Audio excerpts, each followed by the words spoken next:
अस्सलामुअलैकुम वरहमतुल्लाहि वबरकातुहू। नाज़रीन, इस वक्त रियासत कर्नाटक के हुबली शहर से हमारे रिपोर्टर रियाज बॉम्बे वाला ने बताया कि हुबली शहर में इस वक्त मुसलमानों में बड़ी तशवीश और बड़ी फ़िक्र है। वजह क्या है कि हुबली की municipal corporation, Dharwad municipal corporation का एक बहुत ही घटिया फ़ैसला सामने आया है। और वो फ़ैसला क्या है कि धारवाड़ म्यूनसिपल कॉरपोरेशन एचडीएमसी ने हुबली की ईदगाह मैदान में 3 दिन तक गणपति की मूर्ति नस्ब करने की, बिठाने की इजाज़त दे दी है। ना बड़ा अजीब फैसला। ईदगाह का मैदान और गणपति की मूर्ति बिठाने की इजाज़त धारवाड़ म्यूनसिपल कॉरपोरेशन ने देने का फैसला कर लिया है। तो जाहिर बात है मुसलमानों में तो तशवीश और फ़िक्र होगी।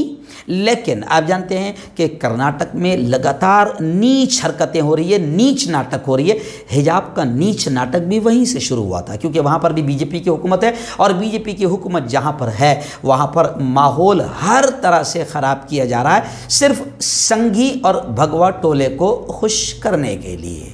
2024 के इलेक्शन को सामने रखते हुए संघी और भगवा टोले को खुश किया जा रहा है। और अब धारवाड़ म्यूनसिपल कॉरपोरेशन का ये जो घटिया फैसला आया है, इसको लेकर मुसलमान काफ़ी परेशान हैं। और खबरें आ रही है कि हुबली धारवाड़ के जो मेयर है, मुंतखब मेयर है, उन्होंने मुंतखब नुमाइंदों और ओहदेदारों के साथ एक लंबी मीटिंग के बाद ये फ़ैसले का ऐलान किया। ये फ़ैसला ऐवान की एक कमेटी की सिफारिशात की बुनियाद पर लिया गया, जिसे खुद एचडीएमसी ने इस मसले पर फैसला करने के लिए तश्कील दिया था। इस सिलसिले में मेयर ने यह कहा कि ऐवान कमेटी ने राय जमा करने और कानूनी माहिरीन से मशवरा करने के बाद गणेश उत्सव को इजाज़त देने की सिफारिश की है।